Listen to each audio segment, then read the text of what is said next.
Hello guys, ഇന്ന് വഴുതനങ്ങ വെച്ചിട്ടൊരു കറി വെക്കാൻ പോവാണേ. ഇതെൻ്റെ പച്ചക്കറിത്തോട്ടത്തിലെ വഴുതനങ്ങയാണ്. ഇത് രണ്ട് സൈസിലെ വഴുതനങ്ങയുണ്ട്. ഒന്ന് പച്ച വഴുതനങ്ങയും പിന്നെ വയലറ്റ് കളറിലെ ഒരു വഴുതനങ്ങയുമാണേ. ഞാൻ ഈ വഴുതനങ്ങയെല്ലാം അരിഞ്ഞിട്ട് കുറച്ച് നേരം വെള്ളത്തിലിട്ടപ്പോൾ എന്തെയ്യണ്ട് ഇങ്ങനൊരു കളറ് വന്നു.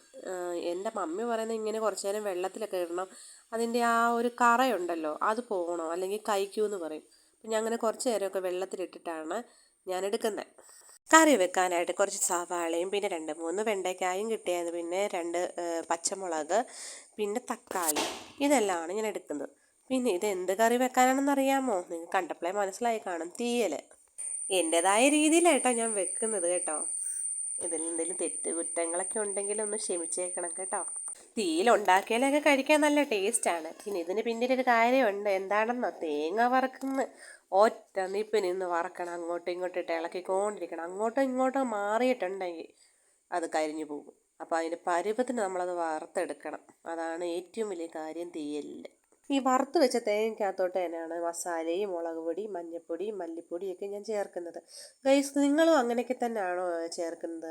ആണെങ്കിൽ ഒന്ന് കമൻറ്റ് ഇട്ടേക്കണേ. അങ്ങനെ നല്ലപോലെ അതൊന്ന് ഇളക്കണം. അത് കഴിഞ്ഞ് തണുത്ത് കഴിയുമ്പം അതൊന്ന് അരച്ചെടുക്കണം. ചൂടോടെ അരയ്ക്കല്ലേ ഗൈസ്, തണുത്ത് കഴിഞ്ഞിട്ടേ അരയ്ക്കാവൂ.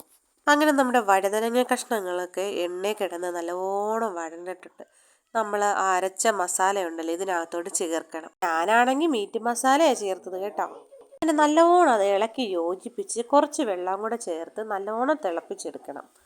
പിന്നെ നല്ലവണ്ണം തിളച്ചതിന് ശേഷം കുറച്ച് അറിയാമല്ലോ ഒരു പരുവം നമുക്ക് ഒരു ചെറുതായിട്ടൊന്ന് നമുക്ക് ടേസ്റ്റ് നോക്കണം. നല്ലൊരു പറ്റിയ പരുവാകുമ്പോൾ പിന്നെ കുറച്ച് പച്ച വെളിച്ചെണ്ണ ഒഴിച്ച് അടച്ച് വെക്കണം. അങ്ങനെ തീയൽ റെഡി. ഈ തീയലുണ്ടെങ്കിൽ പിന്നെ വഴുതനങ്ങ കഴിക്കാത്തവർ പോലും ഈ വഴുതനങ്ങ തീയൽ കഴിച്ചു പോകും. അത്രയ്ക്ക് ടേസ്റ്റാണ് ഗൈസ്. കുറച്ച് ചൂട് ചോറിൻ്റെ കൂടെ അങ്ങോട്ട് ഒഴിച്ച് കഴിച്ചായിട്ട് എന്നാ ടേസ്റ്റാണെന്ന് അറിയാം. എല്ലാവരും മസ്റ്റായിട്ടൊന്ന് ട്രൈ ചെയ്ത് നോക്കണേ. പിന്നെ 3-4 മുട്ടയും കൂടെ ഉണ്ടായിരുന്നു കേട്ടോ ഗൈസ്. പിന്നെ അതും പൊരിച്ച് കേട്ടോ. അങ്ങനെ കറിയൊക്കെ ഉണ്ടാക്കിയിട്ട് എൻ്റെ അച്ചാച്ചന് ഞാൻ ചോറ് കൊടുക്കുവാണേ. പിന്നെ ഒരു കാര്യം ഉണ്ടെന്നേ, എൻ്റെ അച്ചാച്ചനാണെങ്കിൽ എന്തെങ്കിലും ഇഷ്ടപ്പെടാത്തതുണ്ടെങ്കിൽ ഇഷ്ടപ്പെടത്തില്ലെന്ന് തന്നെ പറയും, കൊള്ളത്തില്ലെന്ന് തന്നെ പറയും. കൊള്ളാമെങ്കിൽ അത് കൊള്ളാമെന്ന് തന്നെ പറയും. അച്ചാച്ചൻ വിചാരിക്കത്തില്ല അയ്യോ എൻ്റെ ഭാര്യ പിണങ്ങുമോ, അയ്യോ അങ്ങനൊന്നും അച്ചാച്ചൻ വിചാരിക്കത്തില്ലെന്നേ. പുള്ളി സ്ട്രെയിറ്റ് എന്താ ഉണ്ടായാലും അത് കാര്യം പറഞ്ഞു തരും. അതുകൊണ്ട് എനിക്ക് പുള്ളിക്കാരനിൽ ഇഷ്ടമുള്ളൊരു കാര്യം അത് തന്നെയാണ് കേട്ടോ. എൻ്റെ അന്നക്കുട്ടി ഇരുന്ന് കഞ്ഞി കുടിക്കുകയാണേ. അവളാണെങ്കിൽ ഉപ്പൊക്കെ ഒഴിച്ച് വെറുതെ കഞ്ഞി കുടിക്കുകയാണ്. അവൾക്കതാ ഇഷ്ടമെന്ന് പറഞ്ഞു. അത് കണ്ടുകൊണ്ട് എൻ്റെ തൊമ്മിക്കുഞ്ഞിനും കഞ്ഞി മതിയെന്ന് പറഞ്ഞു. അങ്ങനെ അവർ രണ്ടുപേരും കഞ്ഞിയാണ് കുടിച്ചത്. പിന്നെ ഇവർ മൂന്നും ഒരേ ടൈമിലാണ് കഴിച്ചത്. ഞാനാണെങ്കിൽ ഇവരെല്ലാം കഴിച്ച് കഴിഞ്ഞിട്ട് അവസാനമാണ് കഴിച്ചത്. എനിക്ക് കുറച്ച് പണിയുണ്ടായിരുന്നേ, അതൊക്കെ കഴിഞ്ഞിട്ട് ഞാൻ അവസാനമാണ് കഴിച്ചത്. എൻ്റെ തൊമ്മിക്കുഞ്ഞിൻ്റെ മസിലൊക്കെ അവൾ കാണിക്കുക കേട്ടോ, വീഡിയോ കാണിക്കാൻ വേണ്ടിയാണേ. അങ്ങനെ പണിയൊക്കെ കഴിഞ്ഞ് വന്ന് ഞാൻ അവസാനമാണ് ചോറ് ഉണ്ണുന്നത് കേട്ടോ ഗേസ്. നമ്മുടെ മുട്ടയും തീയലും അച്ചാറൊക്കെ കൂട്ടി അടിപൊളിയായിരുന്നു കേട്ടോ.